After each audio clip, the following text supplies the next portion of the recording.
protect a second front in Europe. This is the type of information that we wanted, because he knew that the Germans had let the press would conclude that a general of his stature actually at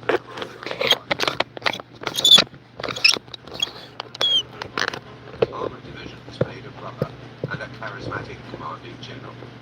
For the Germans, everything pointed to a landing in the Pas-de-Calais. But how much longer would they still believe this hoax? In April 1944, John Bevan was increasingly haunted by this question. Meanwhile, on the other side of England, in the southwest, the Allies' real army was in preparation. And Bevan had a single fear, that the Germans would realize that the target was the Normandy beaches. To avoid this risk, he wanted the Germans to be totally focused on the fate army, and especially wanted them to be obsessed with the landing in the Pas-de-Calais.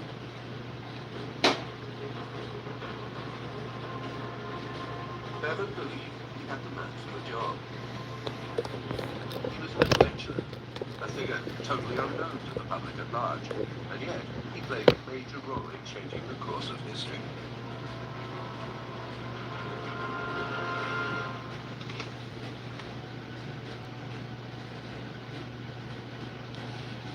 The story of this man had begun 5 years earlier in Spain. The year was 1939, the place Madrid. A civil war had been raging in the country for nearly 3 years. Fratricidal battles had killed more than 150,000 people, and by this point, the country was run by a dictator, General Franco. One man was particularly horrified by the atrocities of the war. His name was Juan Pujol. He was 24 years old. He decided to devote his life to combating any form of dictatorship. His experience in Spanish war taught him that the Nazis would destroy civilization in Europe, and he was absolutely determined that the rest of Europe should not suffer what he had seen in Spain. To fight the Nazis, this young man concocted a mad scheme. One morning in January 1941, Juan Pujol walked determinedly to the British embassy.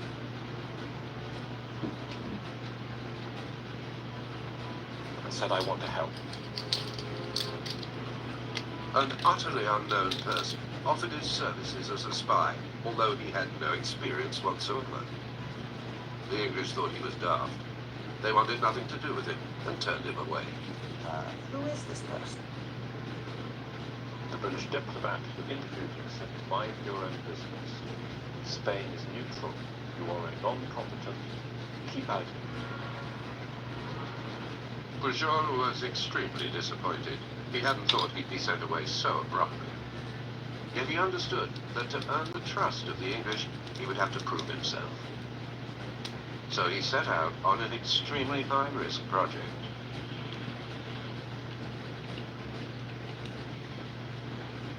A few days later, in Madrid, the young Spaniard went to 2 Promenade de la Castellana, the address of another embassy.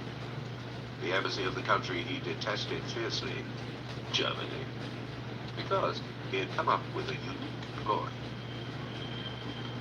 The only way to get the British interested is to offer services to the Germans first as a spy, and so get enough information through working with the Germans, that he then could go back to the British and say, look at all this information I've got.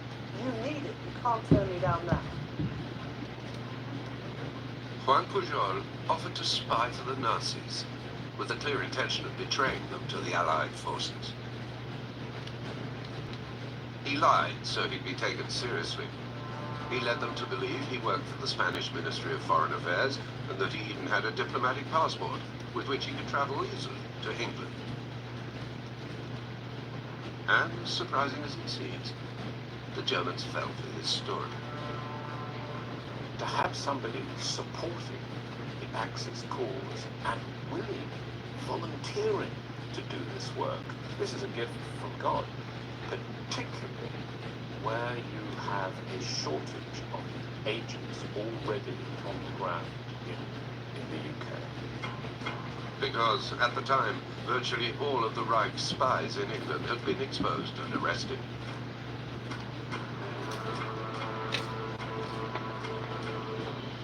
Meanwhile, at the German embassy, the head of secret services, a man named Karl Erich Kuhlenthal, decided to test Juan Pujol. This is the sheet of paper he gave him with specific questions. What aircraft are used in the various Royal Air Force units?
What is the composition of the bomber command?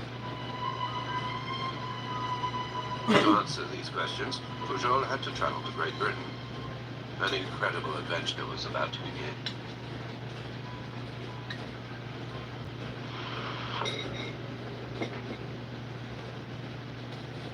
To get to England from Spain during the war, he would, in principle, have to go through the port of Lisbon in Portugal. Pujol therefore travelled to the Portuguese capital in July of 1941, with no intention of going any further. Once there, he started working in the public library.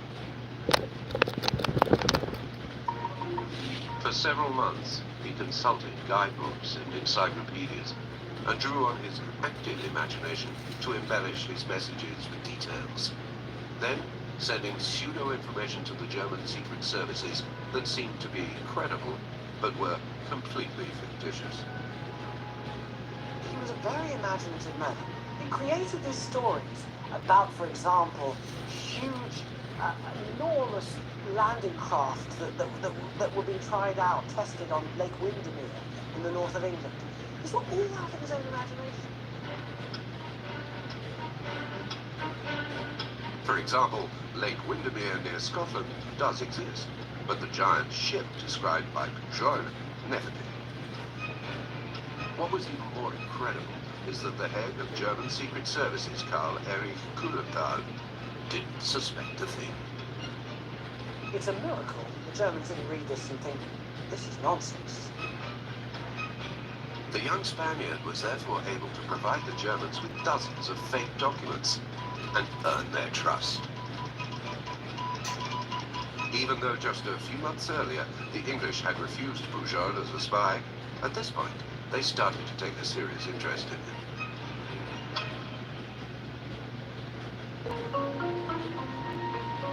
His fate was decided in the English countryside north of London at Bletchley Park. Behind the imposing facade of this mansion and the bucolic countryside was concealed one of the best-kept secrets of the Allied arsenal. This was the headquarters of the English counterintelligence services. Churchill, in particular, had brought together the brightest minds in Britain for a mission of utmost importance, intercepting and deciphering all the radio messages broadcast by the German army. Les Anglais avaient, je n'ai pas compris, les plus grands cerveaux britanniques. C'est tous des gens qui sortent des plus hautes universités britanniques. C'est la bande d'Oxford et la bande de Cambridge. All of the most brilliant mathematicians, engineers, linguists, and military experts in England were gathered here. In total secrecy, they developed an incredible machine, the forerunner of the first computers.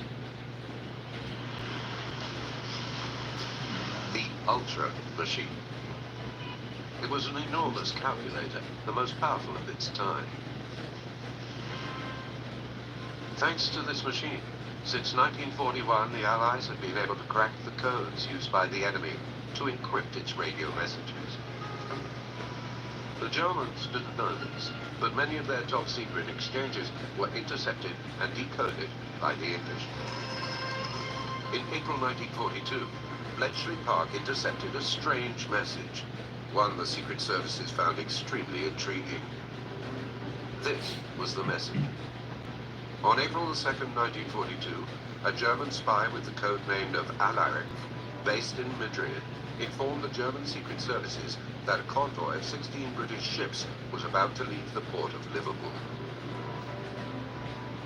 cross the Atlantic, and sail through the Strait of Gibraltar to resupply the Allied troops on the island of Malta in the Mediterranean. When the English deciphered this message, they were extremely surprised, because in fact, there were no plans whatsoever for a convoy of this type. And they were thinking, these aren't true. These messages, these are nonsense. The Allies knew this convoy didn't exist. The Germans, however, believed categorically in the spies' information. Several days later, German ships set out in pursuit of the imaginary convoy, spending days crisscrossing the Mediterranean looking for it. The English couldn't believe it. The Allies were baffled by the huge, intense efforts being made in the Western Mediterranean by the enemy to find and destroy this non-existent convoy. This was one man operating by himself with thousands of troops. So the British decided to find out a little bit more about this unusual spy who was able to get the Germans to swallow anything. Now, it's clear that whoever this strange pretend spy was, he had the ear of the Germans, and he had to be brought on side by the British. The services of Bletchley Park set out to find the mysterious spy, and soon discovered that Alaric was none other than Juan Pujol, the young Spaniard who had volunteered to join the English espionage services. The man was immediately recruited. The fake German spy became a genuine double agent working for the Allies. He took on a code name, Garbo, a tribute to the American actress. One of the best ways to put across deception is to get double agents to do it. Et ils vont se dire, Juan Pujol est l'agent parfait pour intoxiquer l'adversaire. And the English would assign this gifted manipulator to their most important secret operation, Fortitude.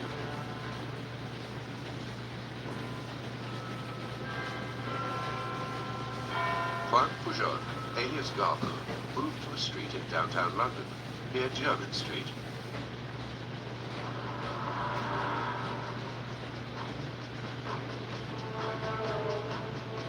To eliminate any last doubts the Germans may have had about the existence of Fusang, an army of 1 million men stationed in Kent opposite Calais, they had to receive confirmation of this information from several different sources. Garbo came up with a brilliant idea. He explained to his German handlers that he'd managed to recruit new spies all throughout England. In all, 27 agents were apparently working for him. his imagination was boundless. He had a Venezuelan student up in Glasgow. He had an Indian nationalist in Dover. He had a waiter in a canteen in the south of England. These were all people that lived in his mind. And over a period of 6 months, Garbo spent every day in his small London office writing up the hundreds of fake messages that had supposedly been sent to him by his imaginary spies. Garbo spending up to 3 hours a night on the radio, transmitting these reports to his German controller. Lo que sí recuerdo es que mamá se quejaba muchísimo porque papá tenía que salir. Mi padre tenía que salir todas las noches y se pasaba largas horas por la noche, me imagino que trabajando para hacer estos mensajes, escribirlos, mandarlos. But together, these hundreds of short messages led the Germans to convince themselves that Patton's army would attack the Pas-de-Calais.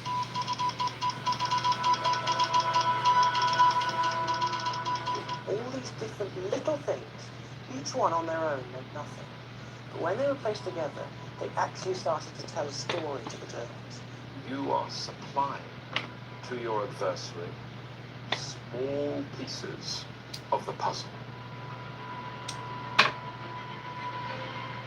The Germans would receive these pieces of information and start to say, aha, Fusang, there is a unit that is building up in this particular area of southeast England, and we can deduce that from these little messages that Garbo is sending us. The Germans took the bait. By this point in Berlin, Adolf Hitler's military command was convinced that the Allies were preparing to land in the north. In fact, hadn't German planes returned with aerial photographs showing numerous landing craft in the port of Dover opposite Calais?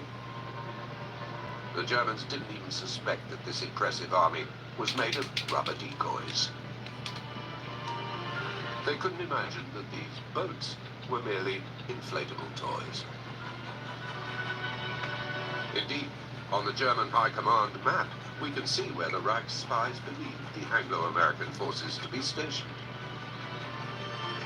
In Kent, in the southwest, these small flags represent hundreds of thousands of men and armored vehicles.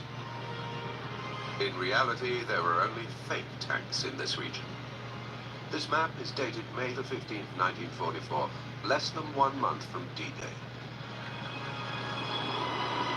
Believing they could block the landing, the German army kept a majority of its troops, dozens of thousands of men, including the fearsome 15th Army, in the north. This is exactly what Garbo wanted. And this is exactly what the Allies needed for a successful operation in Normandy.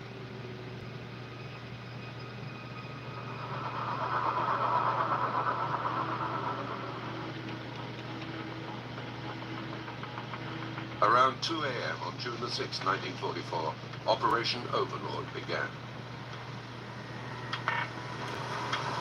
The fate of all of Europe was at stake. This was the largest seaborne military invasion of all time.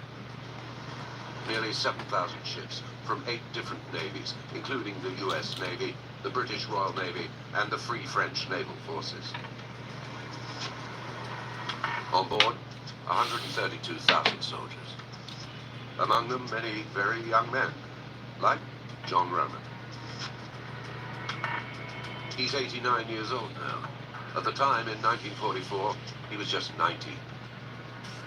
Like 1.5 million young Americans, he crossed the Atlantic where he would discover a continent entirely unknown to him. He was among the first landing units.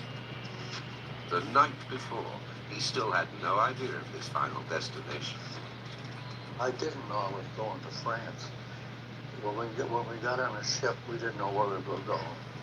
On June the 6th alone, with the parachutists, a total of 156,000 men attempted to land on the 5 Normandy beaches. The boat carrying John and his regiment headed toward Utah Beach. The trip was horrendous.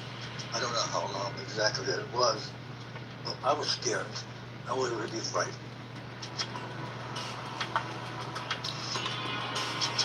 We were very sick. But the water was really rough. We were throwing up. At 6:30 a.m., the first troops stormed the beaches. John's boat was still far from the beach when the lieutenant gave his regiment the order to jump. He and his fellow soldiers had to struggle through hundreds of meters in the water, carrying 40-kilo packs on their backs. The water was up to here, and I can't swim. But we had the backpacks, the big backpacks on our thing, and that held us up. So we kept on fighting until we got to shore. The German soldiers opposing the GIs had an enormous advantage. They were sheltered in fortified positions that were equipped with cannons and machine guns. We were being shelled all the time by the Germans. A lot of us were killed. At Utah Beach, 200 of John's fellow soldiers were struck down by German bullets. Losses were even heavier on the 4 other landing beaches. More than 3,500 soldiers were killed, and more than twice that wounded in a few hours, particularly on Omaha Beach, which would end up being known by the tragic name of Bloody Omaha. But after hours of fighting, the Allies began to tip the balance. Within 3 days, the Americans, English, and Canadians had captured strategic positions, and the coast was under the control of the liberators.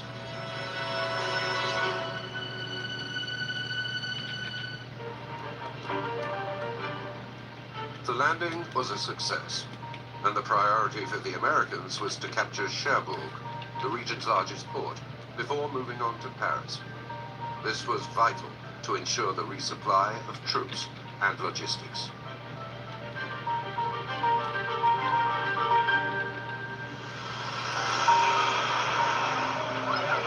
On the roads of Normandy, the first contacts between civilians and the soldiers.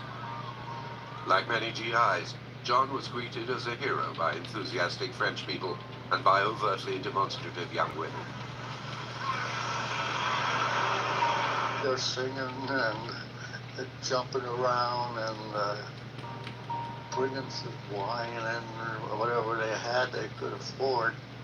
They would even hop on the jeeps and they would go crazy. That's what they would do, really. It doesn't bother me. Children as well were fascinated by these soldiers who looked like they came from another planet. Like Francis le Pesqueur, who was 8 years old when he first saw the GIs. Des soldats d'une très grande gentillesse qui nous gavaient de friandises, de cigarettes pour les adultes. Et pour nous, ils venaient d'un autre monde. C'était une chose phénoménale. Ils nous donnaient du chocolat, ils donnaient du sucre, parce qu'ils ont manqué de sucre. Des bonbons, c'était bizarre ça. Le chewing-gum, nous avons découvert le chewing-gum. Nous ne connaissions pas. On nous avait dit surtout ne pas avaler, parce que nous ne savions pas. Behind the front lines, the American army was building huge rest and relax camps, known as R&R.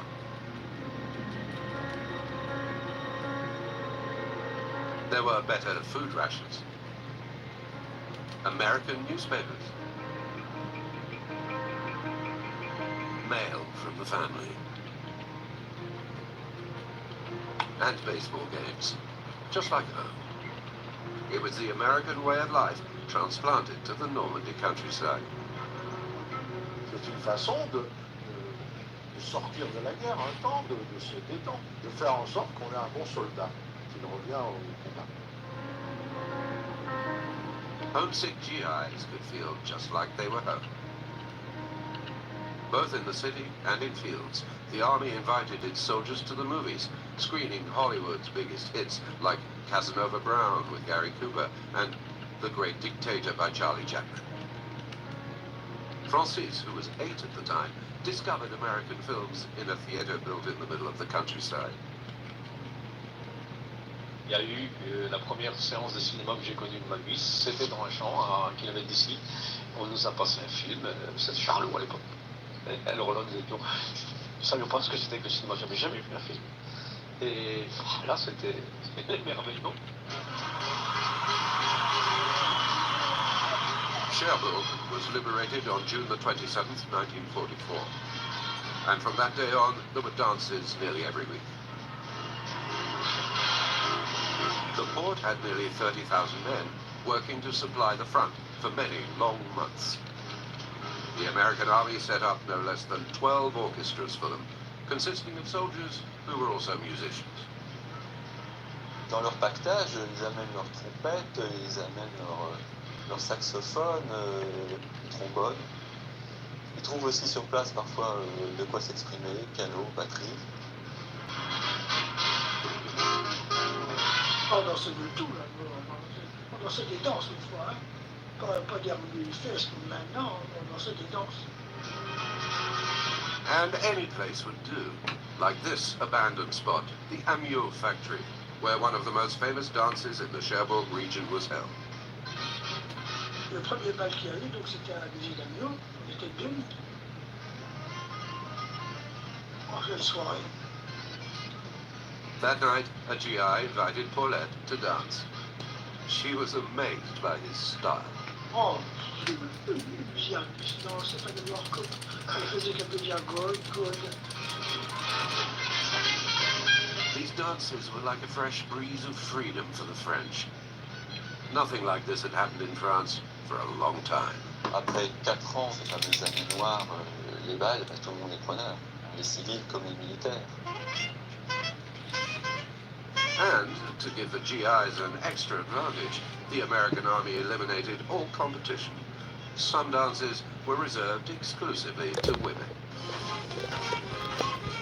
In an advertisement that appeared in the local paper, the Army had organized special transportation to take them to the dance. Cars will pick up the guests, women, at 7 p.m. in front of the Collège de Jeunes Filles on the Rue de la Duchie. When they had such balls where Frenchmen were excluded, the Frenchmen would gather around the entranceway, trying to get in. Inevitably, there would be fights and so on and so forth. But you could see why they would avoid inviting the Frenchmen, because obviously if they did that, there would be no women from the need to dance with. Some of these organized events just provided fun for an evening, but others created true love stories.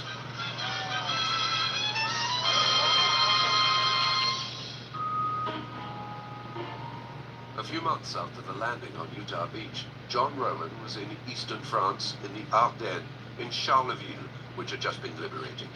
And one night, his entire life would change. A friend came and he said, hey, John, let's go get a beer. So we went up to the little cafe, and we heard music. We went in, and we were by the bar, and then the music started playing. That night, John noticed Jacqueline. She was 17 years old and worked as a secretary at the town hall. He invited her to dance, but she was not going to give in easily. Jacqueline, she says she just takes off and goes and sits down. So I went back to the bar, and then my friend came back, and I said, she won't answer me, but I said, I'm going to try again.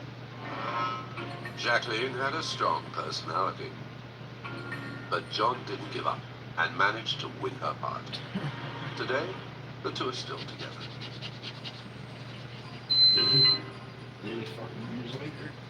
Il continuait à venir à table, à m'embêter, alors finalement ma sœur me dit, mais danse avec lui une fois et puis il te laissera tranquille.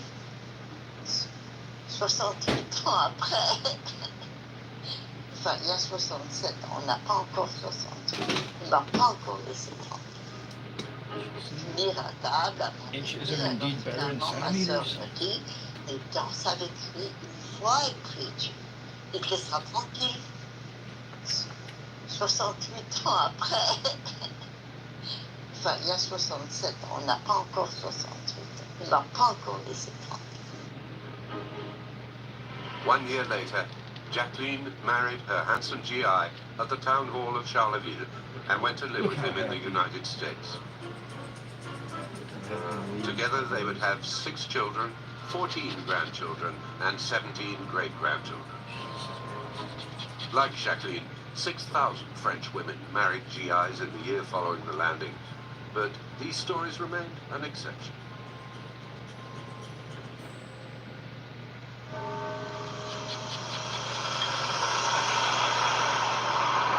The relationships between the American soldiers and French women were sometimes more problematic. The American army was even somewhat overwhelmed by the testosterone of its soldiers. When the city of Cherbourg was liberated, dozens of prostitutes offered their charms to the thousands of soldiers who wanted to forget the war. Il y a une telle demande que des files d'attente se créent à l'infini dans les rues, des bagarres sans doute pour avoir une place dans la file d'attente, eh bien, apparaissent. Et je pense que les soldats aussi sont ivres. And worse, the disturbances by the American troops were sometimes worse than late-night noise or alcohol-fueled rowdiness. Sometimes the events turned tragic. There was violence, rape, and crime. One man dared to take on one of the taboos of history many years after the end of World War II. To meet this man, we go to Cincinnati in the United States, 400 kilometers southeast of Chicago.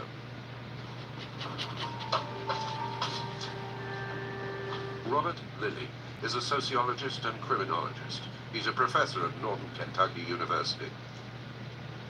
He spent 20 years studying the archives of American military courts, analyzing the testimony of experts and comparing witness reports. And in 2003, he published a book that hit like a bombshell.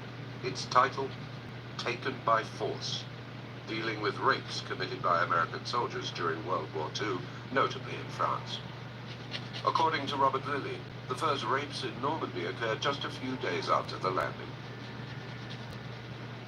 You have the combination of perhaps not well-trained soldiers, not the cream of the crop, who are armed, who are drunk, and one of the results is extreme brutality that results from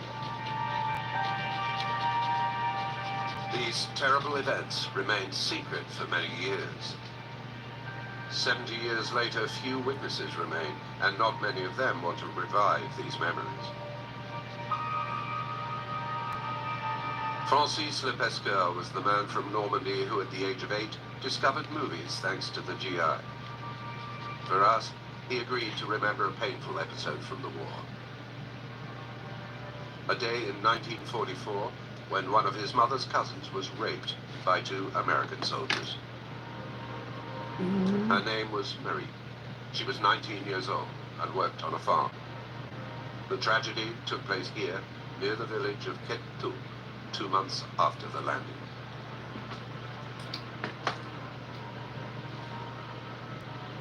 En fin d'après-midi, ce 1er août 1944, 2 Américains en armes sont arrivés du chemin, là, sont sortis du virage et sont venus ici demander à boire à Madame Hébert, la patronne.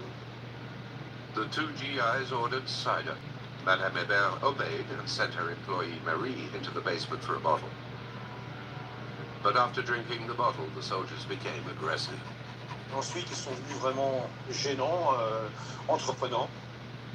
Et Madame Hébert a été prise de panique.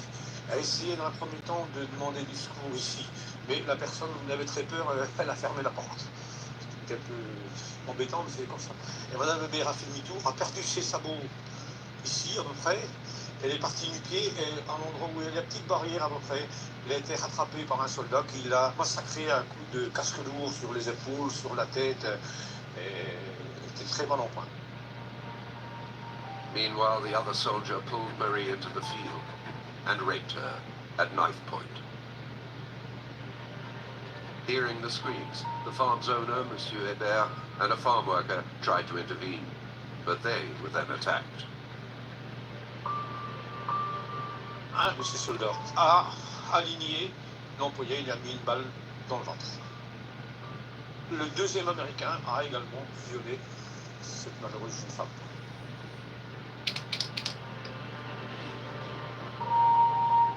The military police launched an investigation the following day. It reenacted the sequence of events around the Hébert home and interviewed witnesses. They found the shells of the bullets fired at the crime scene. The soldiers from the American camp, located 1 kilometer from the farm, were all questioned. The guilty men were quickly found. There is blood on one of the uniforms that the soldier wears. And once he gets back to camp, he throws it away, but it's discovered. So they find that, and his name is on a particular pair of trousers, so they were able to identify that he was there. The second soldier was shown the pieces of his rifle found on the crime scene. This was the weapon used to strike Monsieur Hébert. The two GIs were brought before an American court-martial at Cherbourg.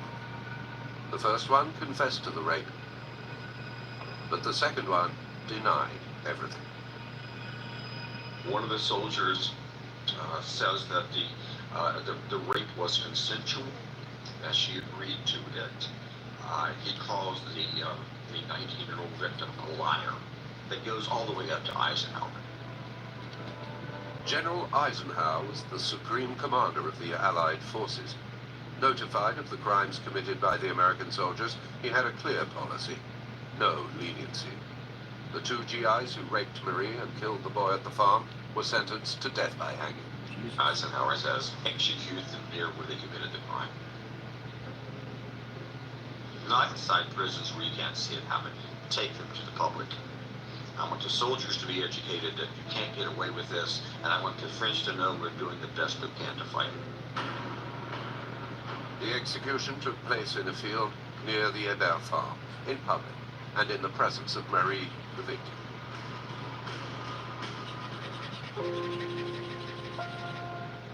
According to Robert Lilly's research, 49 American soldiers were sentenced to death for rape during the liberation. 21 were hanged. But not all the rapists were identified.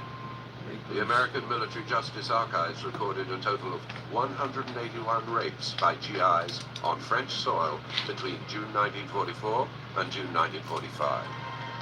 The 181 official cases represent a low figure. It is likely that a number of women who were raped never filed official complaints.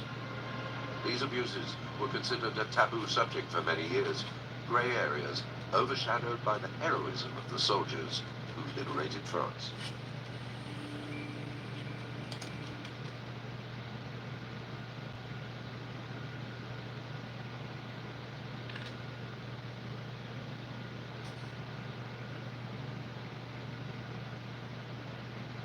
These were identified. Women who were raped never filed official complaints. These abuses were considered a taboo subject for many years, gray areas overshadowed by the heroism of the soldiers who liberated France.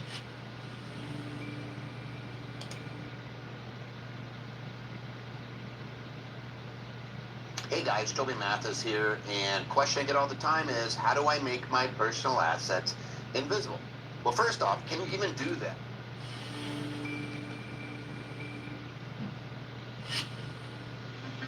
The Nazi regime surrendered on May the 8th, 1945, leaving behind it millions of victims and traumatized people. For the entire world, it was a time to face up to one of the worst killing machines in history. A macabre, multifaceted machine serving Adolf Hitler's racist, anti-Semitic dictatorship. Concentration camps and centers for extermination.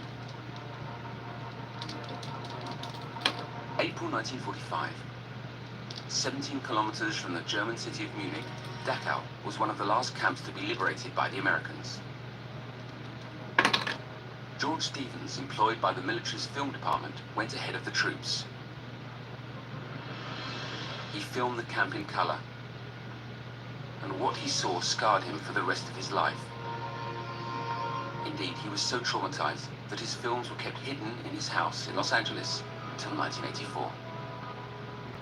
When it was liberated, Dachau had seen 200,000 prisoners pass through its gates and the deaths of 30,000 people, if not more. But above all, it was the nerve center for a model of terror at the very source of the concentration camp nightmare. The concentration camps had a very definite set of rules based on the practices that were developed at the original camp at Dachau. The Nazi state owed the development of this model to two men, Heinrich Himmler and Theodor Eicher. They were both very close to Hitler, the new Chancellor of the Reich.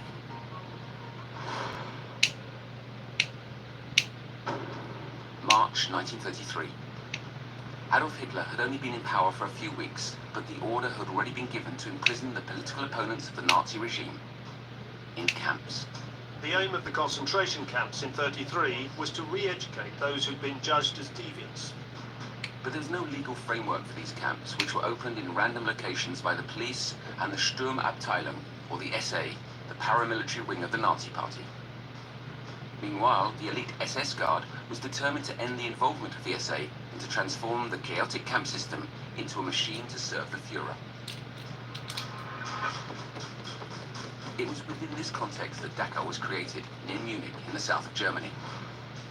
The place that would change the history of the concentration camps. It was the first major project of Heinrich Himmler, one of Hitler's closest collaborators and the head of the SS.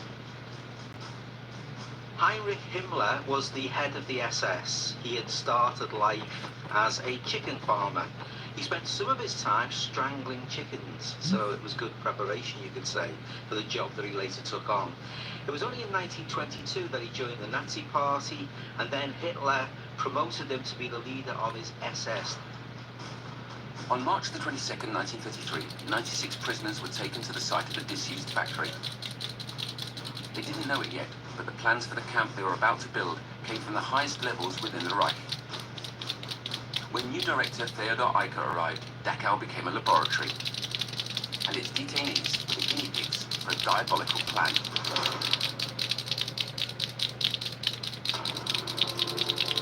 Eicher was a Nazi from the outset. As soon as he arrived in Dachau, he established the basis for the concentration camp system, according to the Eicher model. His aim was to re-educate prisoners by breaking them both psychologically and physically. In the Nazi mindset, there was that idea that Aryan blood, German blood, was rare, so it was better to re-educate than to kill. For the time being, the camps were prisons from which one might potentially be freed. They were aimed at Germans who had strayed from the proper path. When Adolf Hitler dismantled the SA in 1934, the camps were left with a single commander, Himmler, the Führer's second in command. It was the SS who took over the control of the concentration camps completely, including all of the death camps in the Holocaust. In 1935, the Nuremberg laws, adopted during the annual Nazi Party conference, strengthened measures to exclude the entire Jewish population. It was at that point that the camps became an instrument of persecution. When the Nazis came to power, the first policy they introduced aimed to rid the German territory of any Jewish presence by forcing the Jews to emigrate. At that time, Jews were imprisoned on a political pretext. The extermination camps didn't yet exist. But Eicher's model was evolving. Prisoners now wore a striped uniform and cap. Thousands of times over, the men had to simultaneously remove their caps with the same gesture and slap them against their thighs. If they didn't get it right, the session could last for 3, 4, or even 6 hours. Different colored triangles were now used to categorize and rank the prisoners. There were badges for everybody who was in a concentration camp. For example, if you were a criminal, your badge was green. If you were what was known as an antisocial, your badge was purple. If you were gay, your badge was pink. If you had a green badge, indicating you were a criminal, usually a hardened criminal, you were treated quite well, because the SS guards used the criminals to police the camp. These criminals were selected to become capos, who managed the other prisoners with considerable power. None of the prisoners had any idea how long their sentence was. The novel way Dachau functioned proved to be very effective. As such, Eicher established the operating manual for the perfect camp. Eicher developed a certain number of basic rules that would become the norm for all Nazi concentration camps. 3 years after it was created, the Dachau model was exported within Germany to create a new, even more successful camp that the war would turn into a killing machine. Somewhat surprisingly, the name of this bloody camp is rarely heard, Sachsenhausen.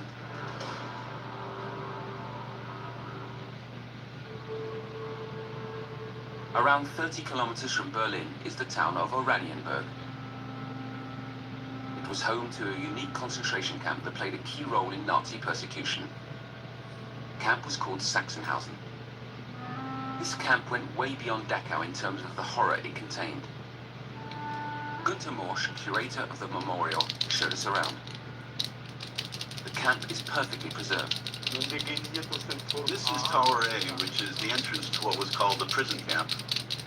To the right we can see 4 barracks that are connected together. Far off to the right is the wash house, and on the other side, the prisoner's kitchen. To the left is a small camp containing barracks for the Jews. Over there are the cells, and of course, a great many watchtowers. And right over there on the right, the medical facility. Until the camp was liberated in 1945, some 200,000 prisoners passed through Sachsenhausen. More than 90,000 died there. But how did this place become a symbol of the horrors of the concentration camps? In July 1936, when the first stone was laid, Berlin was celebrating, but for different reasons. The Nazis built Sachsenhausen in 1936, during the Olympic Games.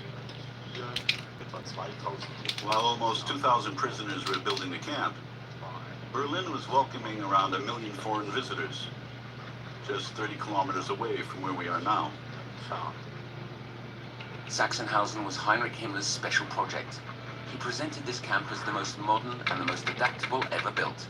Sachsenhausen was the first camp to be designed by an architect. The plans were drawn up to create a symbol of Nazi power, something powerful and terrifying. It would be an equilateral triangle with barracks arranged symmetrically around a central axis. Himmler's idea of modern is translated by the architectural model of Sachsenhausen. That is, a kind of geometry to evoke total terror. From a single spot on the site, they could manage all the prisoners. On the edges of the triangle, the towers each bore a letter of the alphabet. Tower A was the main entrance, but also the nerve center of the SS. On the gate, you can read the words, "Work sets you free." This phrase was found at the entrance of more camps that followed. But once through the gates, the prisoners entered hell on earth. On one side, there were disciplinary punishments. You could get up to 25 blows with a stick, but on the other, you could also be sentenced to death. The camp was initially planned for 7,000 prisoners, but it was modular and its capacity was increased exponentially over the years. The first detainees were political opponents, Jews and homosexuals. Each had their position in the camp's social hierarchy, a position justified by Nazi ideology. Right at the top of the hierarchy were naturally the German prisoners, including political detainees and criminals. At the other end were the Jews, the Gypsies, Roms, gays, and Ukrainians. Camps were run according to rules that were part of the Nazi legal system because they corresponded to the will of the Führer. Prior to the war, Sachsenhausen was a showcase camp for the Nazis. This is unimaginable given how the camp then evolved up to 1945. The International Chamber of Trade and Industry came to Sachsenhausen with a delegation of 165 people from many different countries.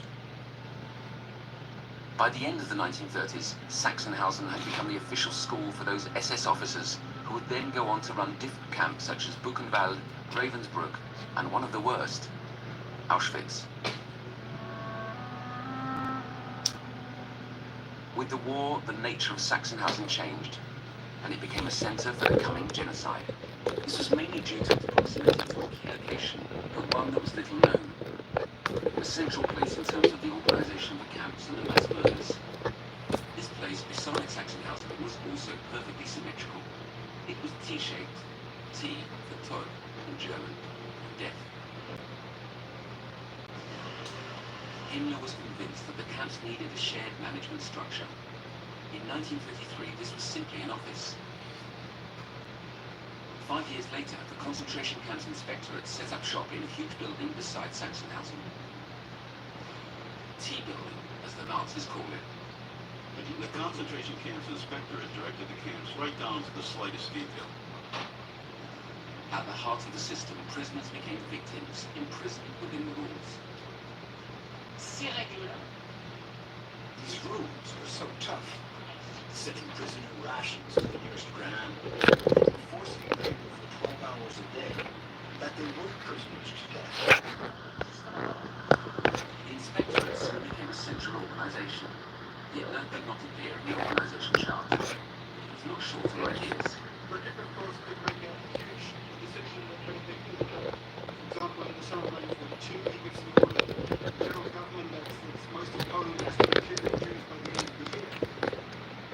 In the hushed rooms of T-building, Nazis like Glutz, Heydrich and Müller worked with Himmler on organizing deportations, medical experiments on detainees, and genocide. Camp by camp. If you needed a wheelbarrow or a truck or to transport some Zyklon B, you needed to obtain a request from the inspectorate. The T-building didn't become the nerve center for the camps by chance. Its construction coincided with the softening of Nazi policy with regard to their opponents and to Jews. German Jews began being deported to the camps in November 1938. 6,000 were sent to Sachsenhausen, simply because they were Jewish, and the inspectorate had some special treatment in store for them. The Reich had to be rid of the Jews, and this idea was shared by everyone across the regime. Germany didn't know yet, but the foundation stone of the Holocaust had just been laid amidst general indifference. In January 1939, the word Adolf Hitler spoke in front of the Reichstag in Berlin now rang out like a morbid prophecy, which provoked the numerous applause. The speech in January 1939 was one of the few speeches Hitler gave when he talks about the Jewish question in terms which mention the word extermination. 9 months later, Adolf Hitler triggered the Second World War by invading Poland, a country that was home to the biggest Jewish community in Europe at the time.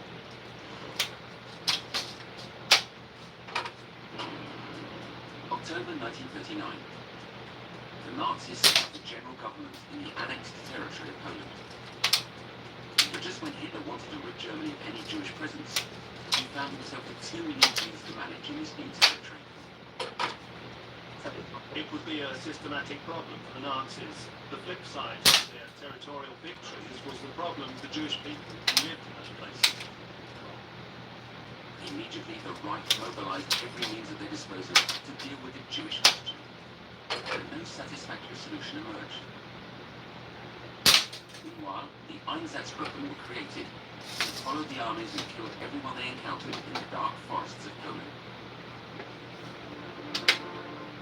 There were killing units that followed along behind the army and shot large numbers of Jews. It was decided to place the Jews from occupied territories in ghettos to isolate them from the rest of the population.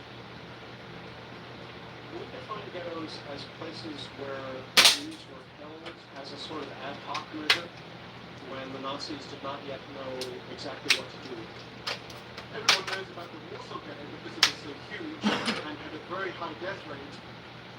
The latest research shows that almost 12,000 ghettos were created between 1939 and 1945. In these ghettos, the Jews were enrolled in enforced labor schemes. Many died from epidemics and famines. Some were murdered to set an example. Operation Reinhardt, the code name given to the extermination of all the Polish Jews, had not yet been launched, but it was being developed. The Reich was already testing a special system for building a particular population. Its codename was Operation T4. This was the starting point for what history now calls the gas chambers.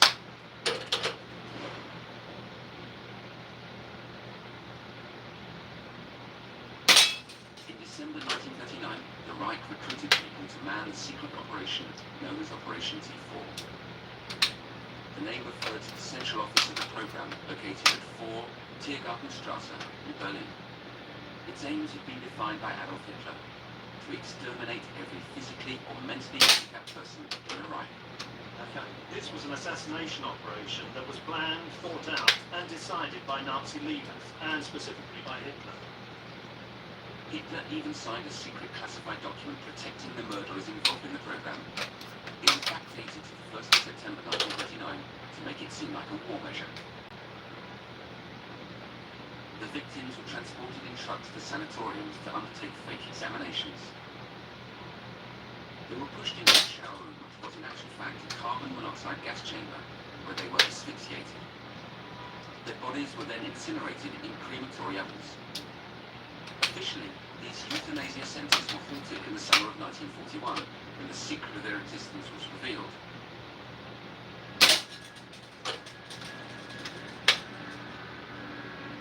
But in actual fact, the T4 program continued in secret until 1945, killing perhaps as many as 300,000 people. And many of the sorts of techniques that ended up being used at the Holocaust were used in the T4 program, and many of the people who participated in the T4 program ended up in the death camps. So it was like a training ground, really, for the final solution. The medical personnel didn't know it yet, but these killers had just provided the answer to the Jewish question the Reich had been pondering. The final solution was in place. April 1940. A new camp was opened in Poland, in a deserted military base. Precisely here, in this area, it wasn't where existed the Polish military barracks. After the September campaign, it's very narrow.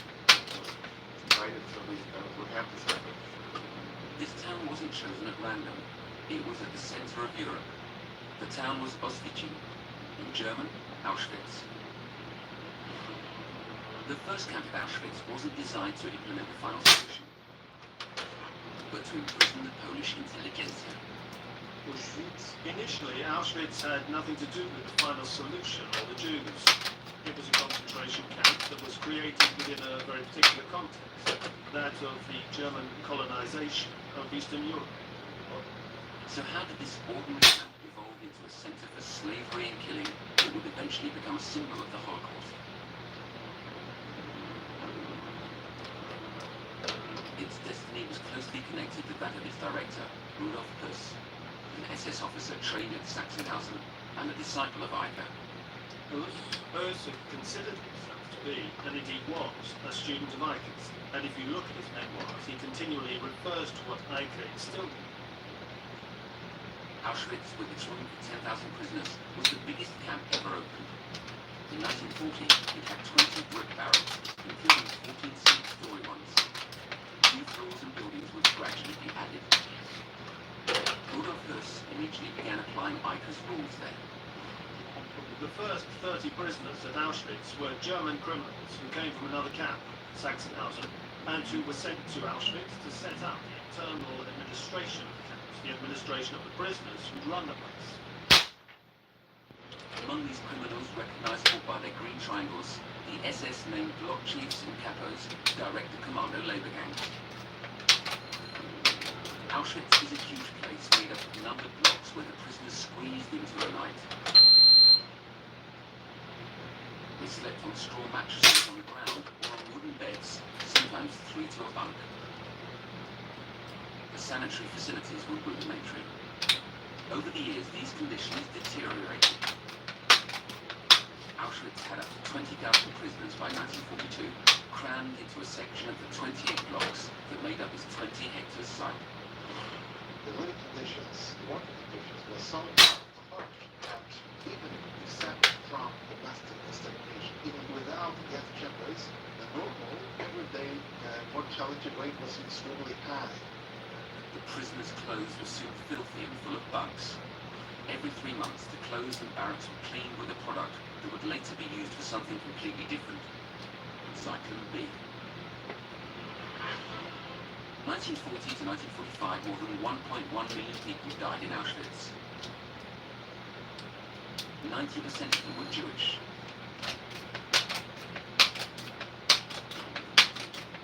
Daniel Ubeshter was deported there with his brother from the French camp at Drancy. He recalls their arrival. Arriving in Auschwitz was like facing the apocalypse. We had to hurry off the cattle trucks, and if we missed our step, we'd fall. The dogs were biting at our calves, and we had to rush over to be presented one by one for an initial selection in front of an 8,000 what he needed. Those who were fit enough went to work, and the others were killed. Daniel Ubeshter and his brother were lucky. They joined a labor commando. They quickly learned that the #1 rule of survival at Auschwitz and many other camps was to eat. There was a break from work at midday when the siren sounded and soup was distributed. We lapped up every last drop, aware of the starvation rations we were being given. The prisoners tried to obtain extra food on the black market. They exchanged all kinds of things against a morsel of food. A crust of bread could be worth a life. There was a father and son in one of the blocks. I heard that one morning they told the father that his son had died in the night. The father got up and went to his son's bed, lifted the mattress because he knew that's where his son kept his corner of bread for the morning. It was only when he saw that the bread was gone that he started to cry. I don't know if he cried because the bread was gone or because his son was dead.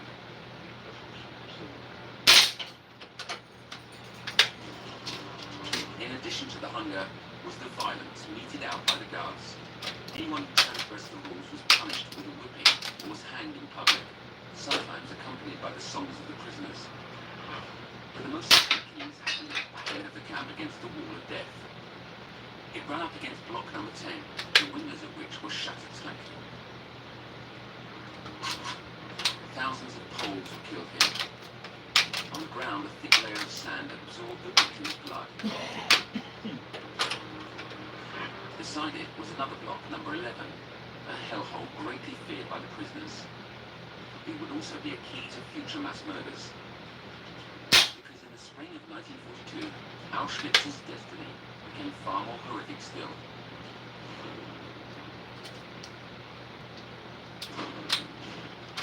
When war broke out, it served as a pretext to toughen up life in the camps, which were also places of slavery to serve the Reich. Nazi Germany reintroduced what the Romans in the few centuries called free labor. How many camps and ghettos thus served Nazi Germany? For many years, historians have estimated that there were around 5,000 detention centers, including 6 death camps. But recent research has shown that the total number has been largely underestimated. We were absolutely surprised by the number of camps that we found. We have a working figure of 42,500. June 1942, the first brothel was opened in the Mauthausen camp to increase the productivity of the non-Jewish prisoners. The following year, Block 24 of Auschwitz was turned into an outright brothel to serve the camp. Access to the brothel was reserved for prisoners who had received a yield bonus, which was used to pay for the brothel pass. The rules surrounding the brothel were very strict, defined by the camp inspectorate in Sachsenhausen. The brothel rules included the opening and closing times. You can see in the archives how it was sometimes closed due to breakdowns and problems with the water supply. And also on one given day, because the Fuhrer was giving a speech. So the brothel was closed that day because the Fuhrer was going to be speaking on the radio. But these brothels were reserved for an elite, a few hundred prisoners at most.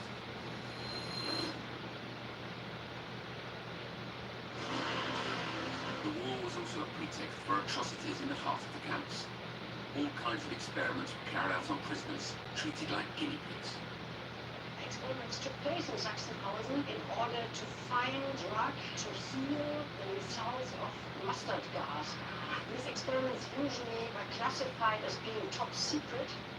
In 1943, the appalling Dr. Joseph Mengele began subjecting Auschwitz prisoners to the worst kinds of horrors. He gave lethal injections and carried out amputations, all in the name of science. We put someone in ice cold water until they die and see how long it would take them to die. Experiments in castration as well on gay prisoners. What Mengele did was outright criminal. There was certainly no question of medical necessity. In Block 10, for example, Jewish women were attached to dissection tables to be sterilized. After the war, very few of these barbarous doctors were punished, their activities having been kept so secret. Worse still, some of their work even influenced current science. Many of the results of experiments in concentration camps were being used for the medicine, not only in Germany, but in the world. And Mengele himself actually escaped at the end of the Second World War. He was never caught.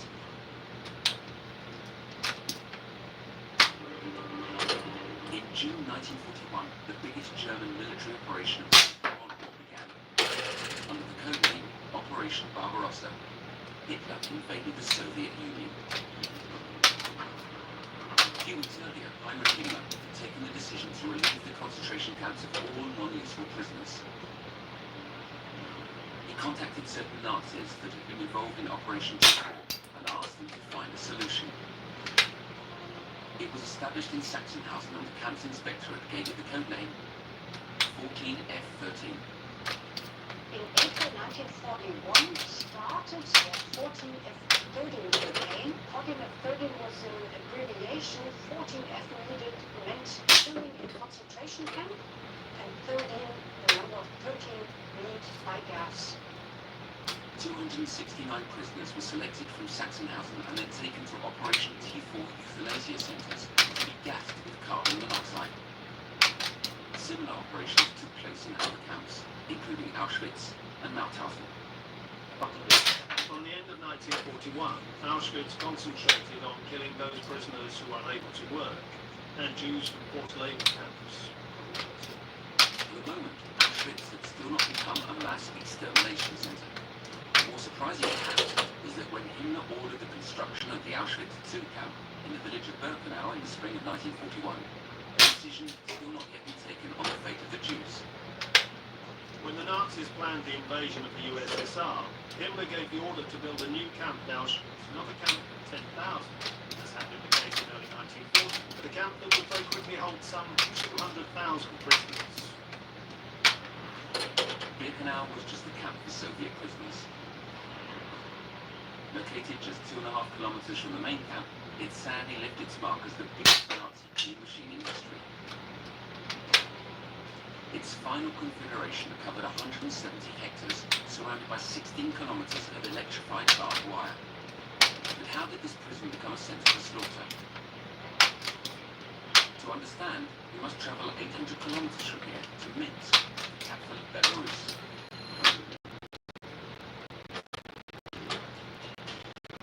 In the middle of the summer of 1941, Himmler went to Minsk with Wehrmacht troops. He wanted to watch the work of an extermination squad, Einsatzgruppe B, which was killing Jews in its path.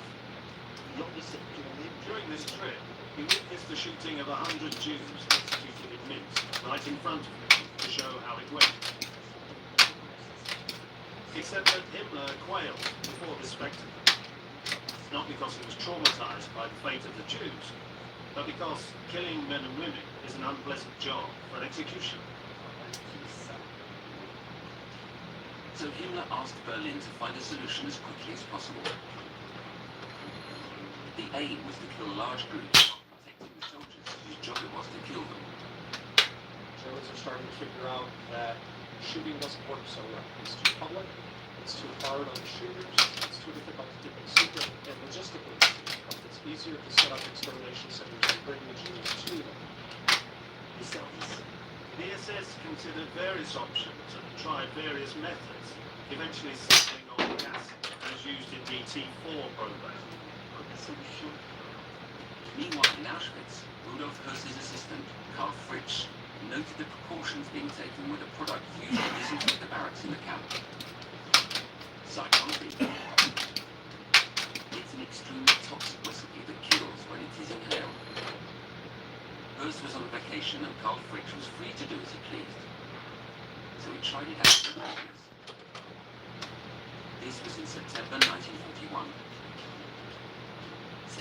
This insecticide was tested on a few hundred Polish and Soviet detainees who were at Auschwitz in the basement of Block 11.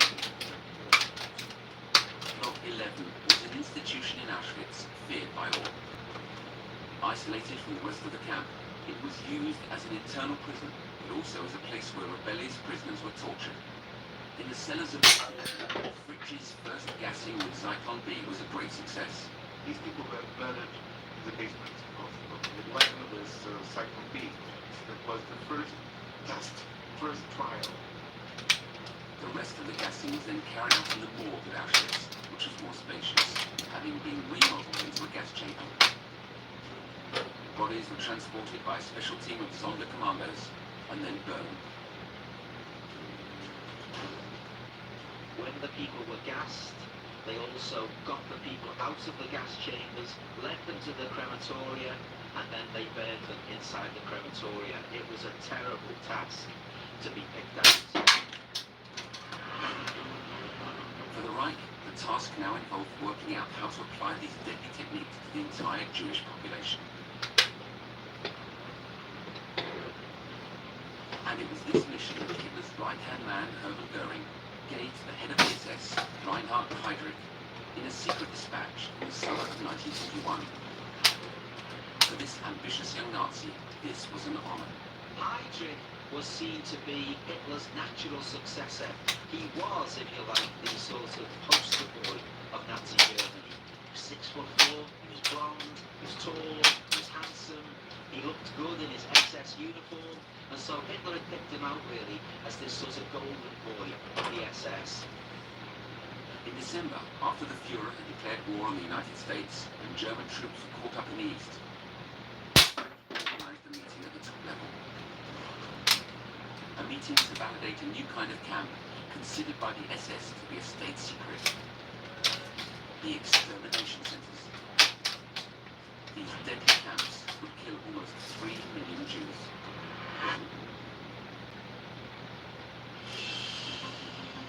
January 1942. A big house in the Wannsee neighborhood of Berlin was chosen as the stage for a morbid, top-secret meeting organized by Reinhard Heydrich. The Wannsee Conference. The conference had been planned and prepared in the utmost secrecy. We know, thanks to some of the participants, that there were just 1 or 2 secretaries, suggesting that the participants would carefully penetrate. Before Heydrich, and on the request of both Göring and Hitler, 15 or so Nazi dignitaries had to answer the single question: how to permanently rid the Reich of all Jews. This was Heydrich's opportunity to pull in representatives of other bureaucracies within the regime and explain to them that they were going to physically exterminate the Jews, and everyone was to report to him. Das muss schon eine Konferenz gewesen sein. It was a conference at which the question of genocide was openly debated, where they got right to the point. Heydrich's discourse was a veritable plea because he needed the cooperation of all the men present in the room. At the end of the meeting, minutes to which 30 copies were produced, listed the number of Jews to kill: 11 million. Auschwitz thus became a camp where Jews from Western Europe were brought together and exterminated. The Jews in occupied Poland were deported to 3 other death camps. This operation for the physical elimination of Europe's Jews bore a wretched name: Operation Reinhard. The camps in Operation Reinhard were specifically designed to kill the prisoners less than 3 hours after their arrival. In eastern Poland, the towns of Belzec, Sobibor and Treblinka were selected to have 3 death camps as part of Operation Reinhardt. They were in operation virtually around the clock between March 1942 and November 1943. Then they were totally destroyed by the Nazis in order to destroy the evidence. Secrecy was the biggest factor in where they were located. Secrecy and access to military weapons, because obviously they had to get people to the camps. The mission was in charge of the SS in Leuven, Odilo Globoknik. He was a rampant anti-Semite. It's said at a trial that he tied a Jew to the back of his car and he drove the Jew all the way through a town, obviously killing him. Globoknik wanted to make Operation Reinhardt a reference to the extermination of the Jews and also to steal their property. To design the gas chambers, he called upon the experts of Operation T4, and mainly Christian Wirth, who played a role in the assassination of disabled people in the Reich. The idea came directly from Hitler's chancellery, where those responsible for Operation T4 would meet with Globoknik. The gas chambers in Belzec, Sobibor and Treblinka used carbon monoxide to gas their victims, killing them in a matter of minutes. Their bodies were then burned on huge pyres. In these 3 centers, they used the engines from Soviet trucks with diesel motors.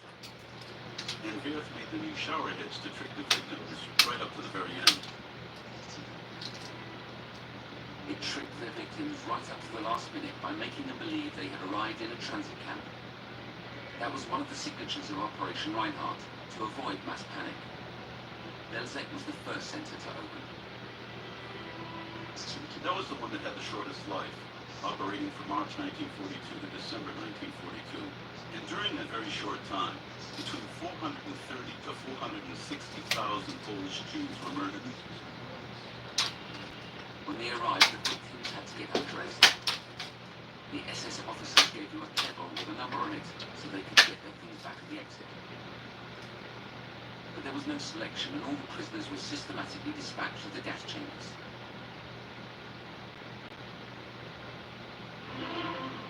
In the spring of 1942, the second Operation Reinhardt Center was opened, Sobibor.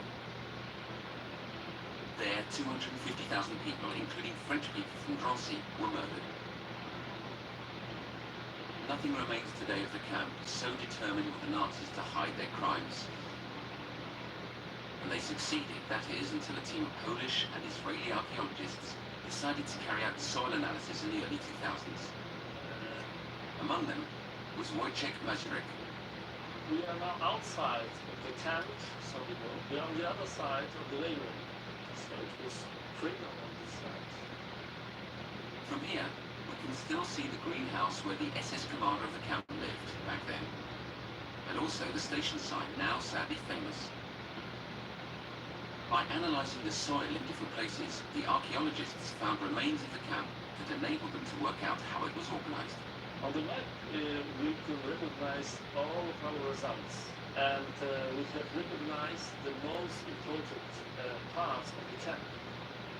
In 2014, Wojciech Mazurek made a very significant discovery. We discovered remains of the crematories. It's very sensitive because the place of clear sand was changed. It was not yellow sand but black and brown, and you could feel the smells.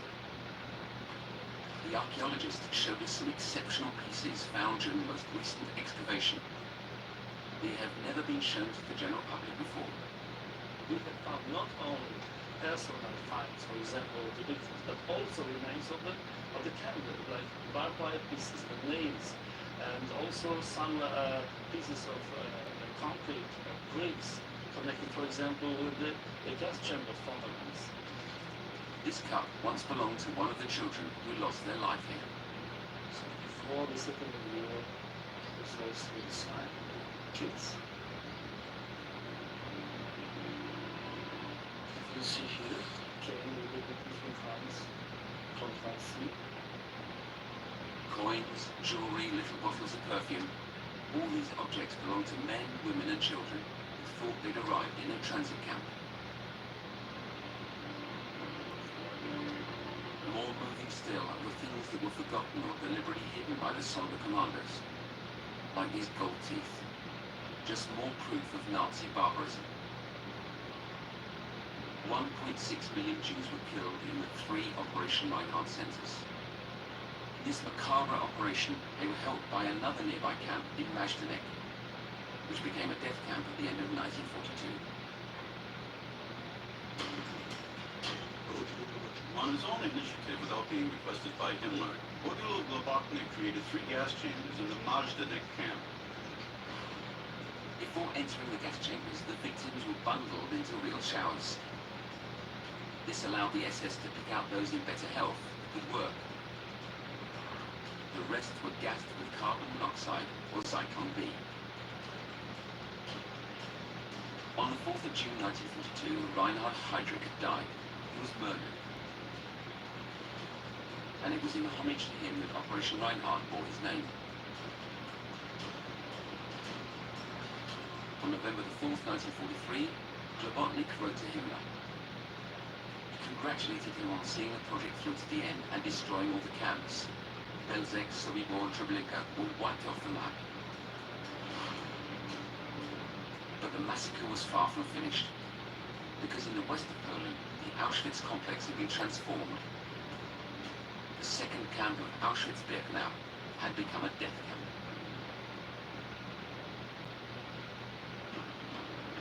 In the spring of 1942, the situation at Auschwitz changed radically with the introduction of prisoner selection when the Jewish convoys arrived at the camp.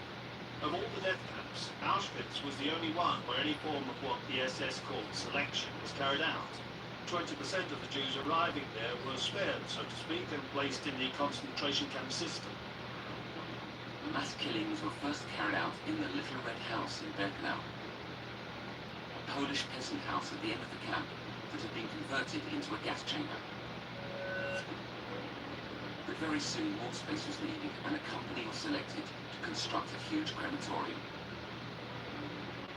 The representatives of German top zone visited Auschwitz decided to support the concentration camp with 4 complete burning capacities with efficiency of more than 4,500 bodies a day. In the basement were the changing rooms and the gas chambers that killed in 20 minutes. On the ground floor were 4 crematoria where the bodies were burned. This barbarity had reached its peak. In May and June 1944, the killing at Auschwitz reached its peak. It's estimated that some 12,000 people were being executed every day.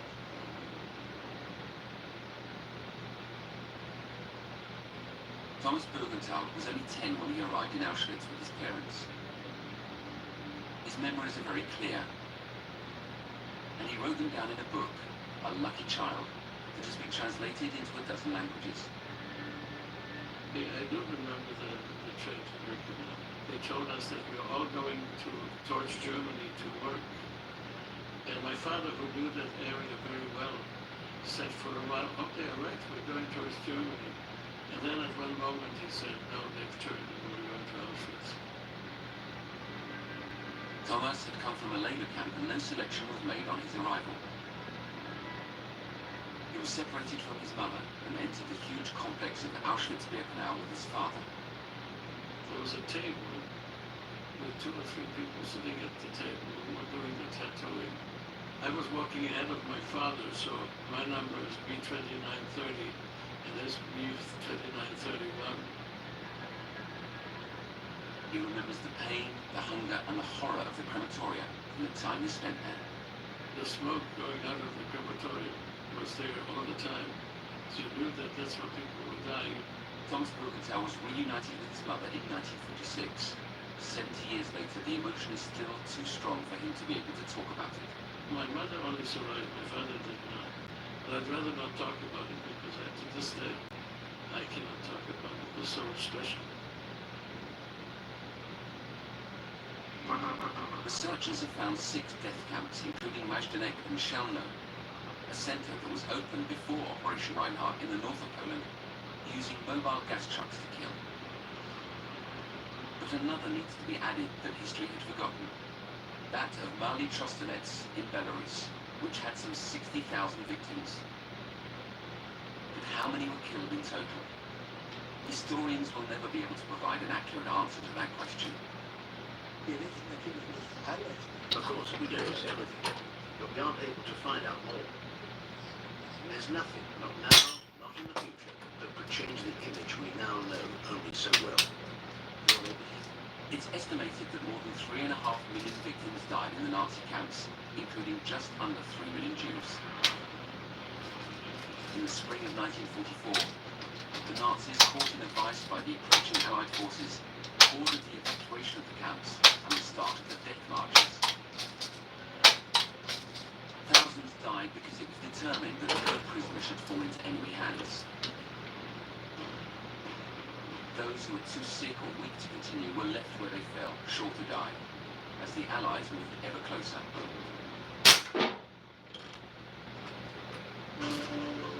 January 1945, 6 months after they discovered the Majdanek camp and the remains of Operation Reinhard, the Soviets arrived by chance at the gates of Auschwitz. The Auschwitz sites and the camps there were discovered, not strictly speaking liberated, by the Soviets on the 27th of January 45. The Soviets came upon them completely by chance. It wasn't part of their marching orders. Among them was the soldier Ivan Martinushkin. He will never forget. We found exhausted people, their faces and bodies blackened. We didn't know whether we were dealing with young people or very old people in such a terrible state. The Nazis took care to dynamite the crematoria before they left. In the north of Germany, the British were liberating other camps, while the Americans reached Dachau and Buchenwald. The inhabitants of the neighbouring town were requisitioned by the American army to help. They all pretended not to know anything about it. When the crematoria were functioning, you could smell them for miles around. Of course the Germans knew all about this top-secret state project. So there were too many people involved in running gas chambers. More of this got out, and it got out very broadly. Almost 150,000 Nazis were directly involved in the genocide, and millions of Germans closed their eyes to it. I suppose it was Heinrich Heine who said, when the Nazis burned books in 1933, when you burn books, you'll eventually burn people. And that's exactly what happened in the Holocaust. On April the 30th, 1945, the day after Dachau was liberated, the very day the Soviets reached Ravensbrück, Adolf Hitler killed himself with a bullet to the brain. Historical investigations would show that he never visited a single camp.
Largest and most insane vehicles ever made.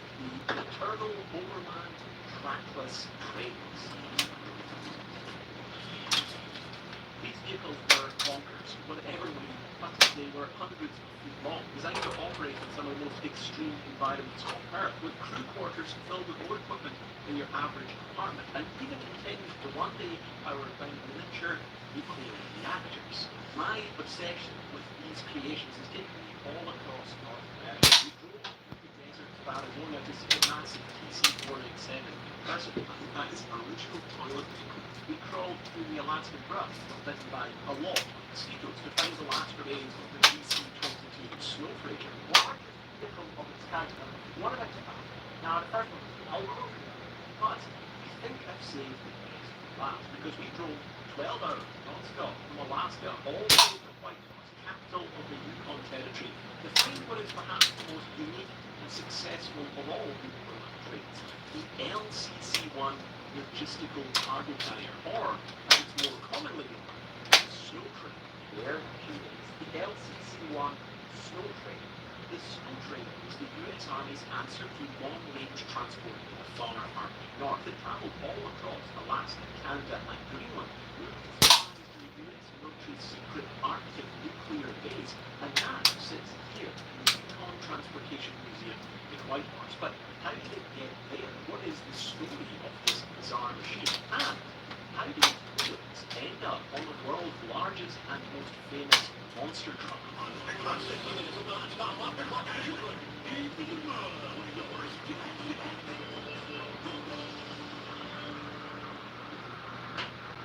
Before we get started, a big thank you to our friends at Odoo for sponsoring this video and for their amazing business management platform and open source website builder. Odoo is the one-stop shop for when it comes to running, well, anything. My own shop that I run here on Massey, my YouTube work, website building, you name it. Their extensive suite of apps covers every element of a business, from manufacturing, design to timekeeping and invoicing, and perhaps best of all, their open source website builder can help you create a beautiful website quickly and easily. I've been using Odoo's open source website builder to create a photography website for my journey tracking down overland trades. Just being able to so easily and efficiently load in templates and designs, tweak elements, quickly move things around seamlessly really strips away the pain of creating a website and lets you focus on being creative and tailoring the perfect site for your needs. It's helped me create a fantastic platform to show off my photography, and I'll leave a link in the description below for when it goes live so you can see my work for yourself. But really, all of this is just scratching the surface of what Odoo can do for you. So, try it for yourself. The first application is free for life with unlimited hosting and support. What's more, build your own website hassle-free with Odoo's open source website builder and get free website hosting for life and a free custom domain name for an entire year. Thanks again, Odoo. Take back Snow Train. This is the DO line, a carefully planned system of radar stations for detecting approaching enemy planes while they are far beyond our borders, stretching from the northwestern limits of Alaska, across Canada and on to Baffin Bay. This distant early warning line is being constructed by the Western Electric Company with the help of other units of the Bell system. In the mid-1950s, the US and Canadian military began construction of a vast line of radar stations, the DO line, designed to forewarn potential Soviet attack over the Arctic Circle, stretching across thousands of miles. Each of the over 60 manned stations required round-the-clock staff and maintenance and supply. But in the depths of winter, when waterways were frozen and aircraft unable to fly, the military needed solutions for overland transport for these far-flung bases. So, we turned to Robert Letourneau. R.G. Letourneau's company, well, Letourneau Company, had deep and extensive ties to the US military, having manufactured the vast majority of earthmoving equipment used during the Second World War, and now specializing in large-scale and experimental earth-moving and transportation equipment. In 1953, R.G. Letourneau himself was invited to the North Pole by the Army Transportation Corps to offer advice on developing the vast infrastructure needed for Arctic operations, and soon Letourneau pitched to them a possible solution that his company, funnily enough, had been developing and debuted just that year: trackless trade. Your father knows about saving money. Everything I'm wearing, I've had since boot camp. And I just saved on my car insurance for driving safe with USA Pay. Auto insurance that flexes with you. That's what we're made for.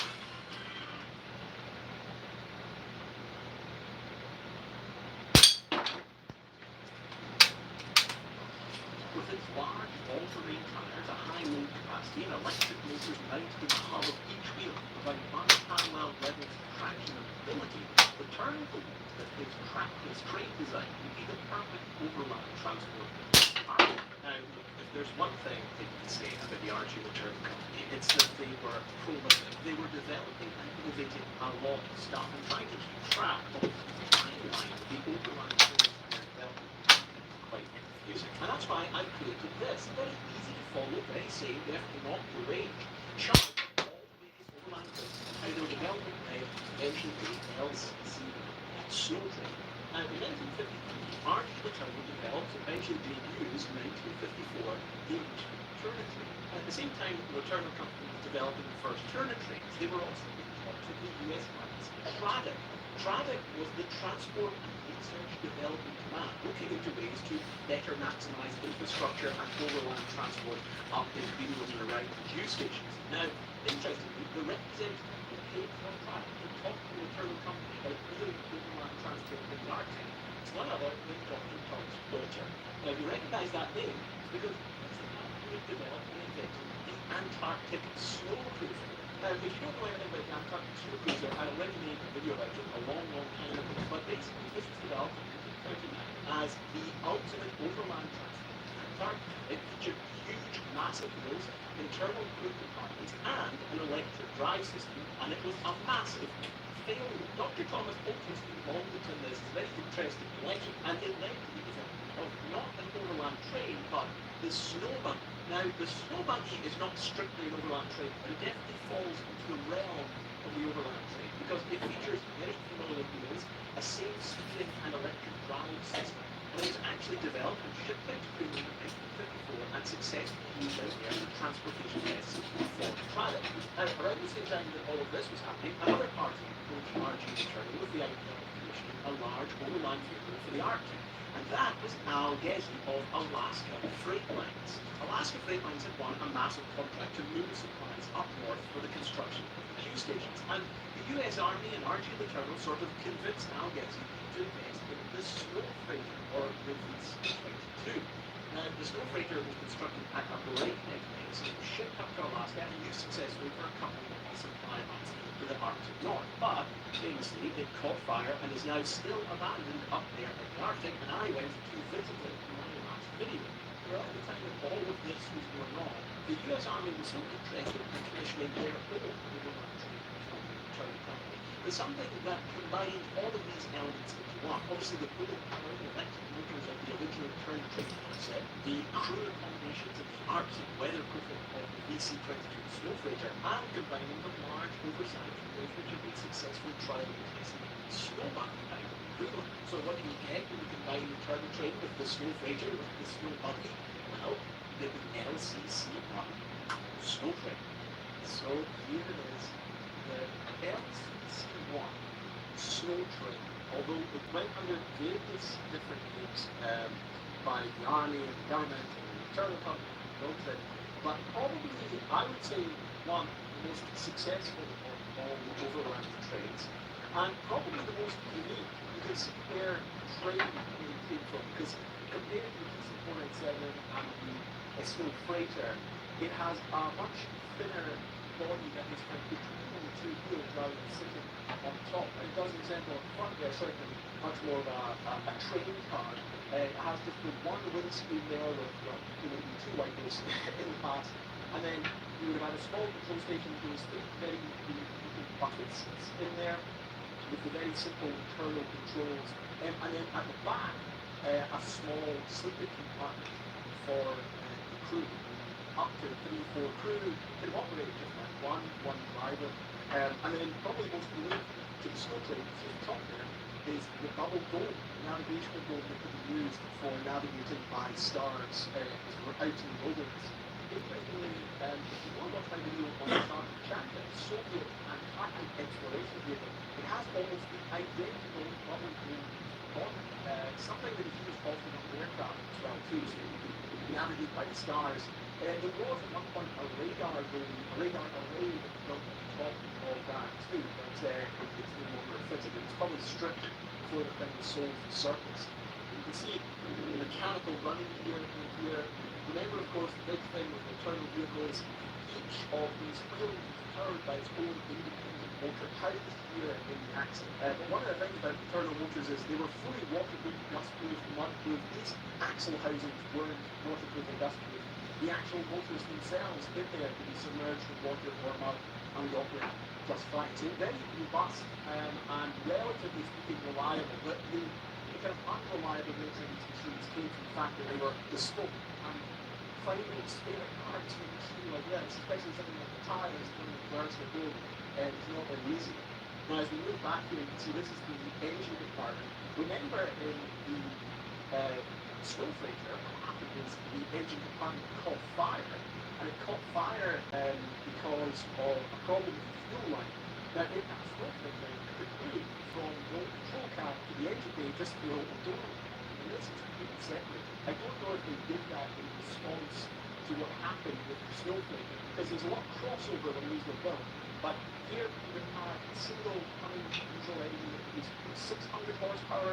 You'd have your generators, and then the generators would have fed DC electric current to all of the different fuel motors across all of the wheels and trailers. So at the back here, it's quite complicated, but this actually is very similar to the setup on the PC497, final iteration of the built down unit. Mainly because this, the huge crane at the back.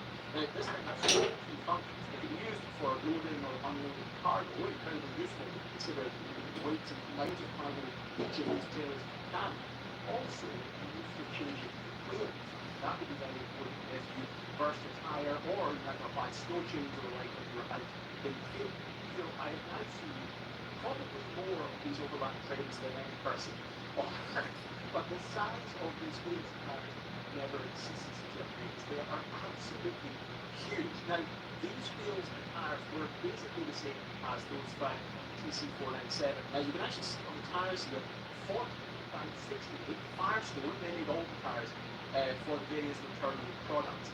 But if you want to know the difference between a TC497 wheel and a snow train, the best thing to look at is these. These here are little discs that can be used for attaching the hooks for snow chains that can be used out in the field. Now, on the TC497, they used hooks, whereas on the snow train they used discs. It's not foolproof, because actually some of the wheels here have hooks as well too. But famously, these vehicles were later used, or at least the wheels were later used, to create the original big monster trucks, very famous monster trucks in the US.